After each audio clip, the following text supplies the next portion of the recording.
রোজার মতো একটা মূল আমাদের স্তম্ভ, ইসলামের মূল স্তম্ভের মধ্যে একটা সম, একটা হলো সিয়াম, একটা হলো রোজা। সে রোজাকে পূজার মতো, আল্লাহর অস্তিত্বকে অস্বীকারী, আল্লাহর সাথে শিরকের এক মহা উৎসবের সাথে পূজাকে মেলানো, এটা ধর্মীয় দৃষ্টিকোণ থেকে ন্যাক্কারজনক, ধৃষ্টতা এবং নিজের ঈমানকে বিকিয়ে দেওয়ার শামিল। ইন্নাল হামদুলিল্লাহ ওয়াসসালাতু ওয়াসসালামু আলা আহলিহা আম্মা বা'দ।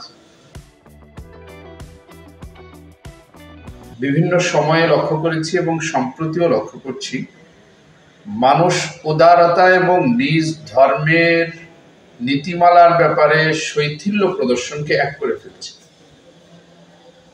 পূজা চলাকালীন সময়ে জনপ্রতিনিধি হওয়ার ধ্বজা তুলে, দোহাই তুলে অনেকে পূজা মণ্ডপে বা যেখানে আল্লাহর নামে শিরক হচ্ছে, যেখানে আমাদের রবের সবচেয়ে বড় অপমান, আমাদের সৃষ্টিকর্তা, আমাদের খালিক ও মালিক এক অদ্বিতীয় আল্লাহ সুবহানাহু ওয়া তাআলা, সেই ওয়াহদানিয়তের আমাদের যে বিশ্বাস, সেই বিশ্বাসের মূলে সবচাইতে বৃহৎ আকারে, আনুষ্ঠানিকভাবে সবচাইতে বড় আকারে যেখানে আল্লাহকে অস্বীকার করা হচ্ছে, যেখানে আল্লাহর অস্তিত্বকে অস্বীকার করা হচ্ছে, আল্লাহর যে ওয়াহদানিয়ত, সেই ওয়াহদানিয়তকে অস্বীকার করা হচ্ছে, সেখানে গিয়ে মানুষ উদারতা দেখাচ্ছে। এই খানিক আগে একটি মন্তব্য দেখলাম একজন ইসলামপন্থী নামধারী একজন নেতা, যিনি ভাটি অঞ্চলের একটি আসন থেকে এমপি পদপ্রার্থী। তিনি একটি পূজা মণ্ডপকে বলছেন, পূজার যে মন্দির আছে সেই মন্দিরে গিয়ে বলছেন, উদারতা দেখাতে গিয়ে তিনি দাবি করছেন যে রোজা এবং পূজা এটা নাকি একই মুদ্রার এপিটোপিট। নাউযুবিল্লাহ, আস্তাগফিরুল্লাহ, লা হাওলা ওয়ালা কুওয়াতা ইল্লা বিল্লাহ। আল্লাহ তাআলা এই ধরনের শিরকি কথাবার্তা থেকে ঈমান চলে যাবে কখন মানুষ টেরও পায় না। আন তাহবাতা আমালুকুম ওয়া আনতুম লা তাশউরুন। কোরআনুল কারীমের মধ্যে আল্লাহ সুবহানাহু ওয়া তাআলা বলেছেন, কখনো কখনো মানুষ এমন কিছু আমল করে থাকে যে আমলের কারণে তার ঈমান কখন চলে যায়, তার সমস্ত আমল কখন বরবাদ হয়ে যায়, সে নিজে টেরও পায় না। তো এই জন্য রাসূল করিম সাল্লাল্লাহু আলাইহি ওয়াসাল্লাম বলেছেন যে তাদের ধর্ম আলাদা, প্রত্যেক কওমের জন্য, লিকুল্লি কওমিন ঈদ, প্রত্যেক কওমের জন্য আলাদা আলাদা ঈদ আছে, প্রত্যেক জাতির জন্য আলাদা উপাসনার দিন, আলাদা উৎসবের দিন আছে। তাদের উৎসবের দিনকে আমাদের রোজার মতো একটা, সিয়ামের মতো একটা তাকওয়া অর্জন করার প্রধান মাধ্যম হলো আল্লাহ তাআলা সিয়ামকে করেছেন, রোজাকে করেছেন। রোজার মতো একটা মূল আমাদের স্তম্ভ, ইসলামের মূল স্তম্ভের মধ্যে একটা সম, একটা হলো সিয়াম, একটা হলো রোজা। সে রোজাকে পূজার মতো, আল্লাহর অস্তিত্বকে অস্বীকারী, আল্লাহর সাথে শিরকের এক মহা উৎসবের সাথে পূজাকে মেলানো, এটা ধর্মীয় দৃষ্টিকোণ থেকে ন্যাক্কারজনক, ধৃষ্টতা এবং নিজের ঈমানকে বিকিয়ে দেওয়ার শামিল। কোন জনপ্রতিনিধি হোক আর যেই হোক না কেন, কারো অবস্থান তো হযরত ওমর ফারুকের চেয়ে বেশি হয়ে যায়নি। হযরত ওমর ফারুক রাদিয়াল্লাহু তাআলা আনহু বলেছেন, তুমি আল্লাহর দুশমনদের উপাসনালয়ে যখন উপাসনা চলে তখন তার ধারে কাছেও যেও না।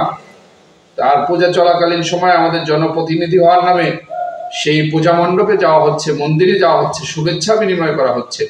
এটি দ্বীনের সাথে চরম শৈথিল্য প্রদর্শন করা, এবং না বুঝে হোক অথবা বুঝে হোক, জানি না কোন স্বার্থ কায়েমের জন্য এটা করা হচ্ছে, কিন্তু এটা চরমভাবে আল্লাহর অস্তিত্বের সাথে, ইসলামের মূল আকীদার সাথে, ইসলামের স্পিরিটের সাথে, ইসলামের যে শরীয়ী মিজাজ আছে, শরীয়তের মিজাজের সাথে এটা কোনোভাবেই যায় না। স্পষ্টত আল্লাহ সুবহানাহু ওয়া তাআলা যখন অমুসলিমরা প্রস্তাব দিয়েছিল, সূরা কাফিরুন নাযিল করে বলে দিয়েছেন, লা আ'বুদু মা তা'বুদুন ওয়ালা আনতুম আ'বিদুনা মা আ'বুদ ওয়ালা আনা আ'বিদুন মা আ'বাদতুম লাকুম দীনুকুম ওয়ালিয়া দীন। এই চারটা কনসেপ্ট, যে তোমরা যে সমস্ত মূর্তির পূজা করো সেই সমস্ত মূর্তির পূজা আমি এখনো করি না, সামনেও করব না। আর তোমরাও আমি যে আল্লাহর ইবাদত করি সেটা এখনো করছো না, সামনেও হয়তো করবে না। আর মূল বিষয় হলো তোমাদের ধর্মের বিষয়গুলো আলাদা, আমাদের ধর্মের বিষয়গুলো আলাদা।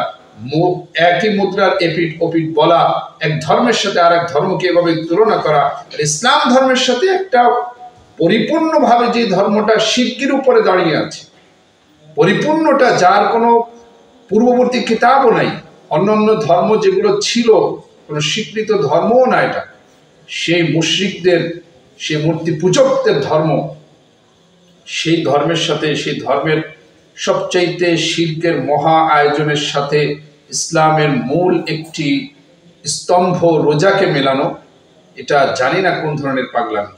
কটা ভোট পাওয়ার জন্য, নিজের সমর্থনের জন্য, নিজে এমপি হওয়ার জন্য, একটুখানি সংসদে যাওয়ার জন্য মানুষ তার ইমানিভাবে বিকিয়ে দিতে পারে? মানুষ তার স্বকীয়তা, ধর্মীয় স্বকীয়তা, ধর্মীয় নীতিমালার বড় একটি বিষয় তাওহীদের কনসেপ্টকে এভাবে মানুষ অ্যাভয়েড করতে পারে? হায় আফসোস, অ্যাডভোকেট শিশির সাহেব জামাতের প্রার্থী হতে চায় ভাটি অঞ্চল থেকে, ভালো কথা, কিন্তু নিজের ইমান বিকিয়ে দিয়ে, রোজাকে পূজাকে একসাথে মিলিয়ে। ন্যাক্কারজনক এ ধরনের মন্তব্য করা থেকে বিরত থাকা উচিত।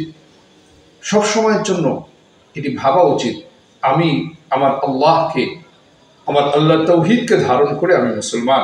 আমার ঈমান আমাকে যে বিষয়ের অনুমতি দেয় না, আমার ধর্ম, আমার ধর্মীয় মতাদর্শ, আমার ধর্মীয় নীতিমালা যে বিষয়ে আমাকে কথা বলতে, কাজ করতে, যেখানে যেখানে যেতে বারণ করেছে, নিষেধ করেছে, সেই বিষয়গুলো কোনোভাবেই করা যাবে না। কোনো ধরনের উদারতা এটা হয় না, এটা হলো সম্পূর্ণভাবে ধর্মীয় ক্ষেত্রে শৈথিল্য প্রদর্শন।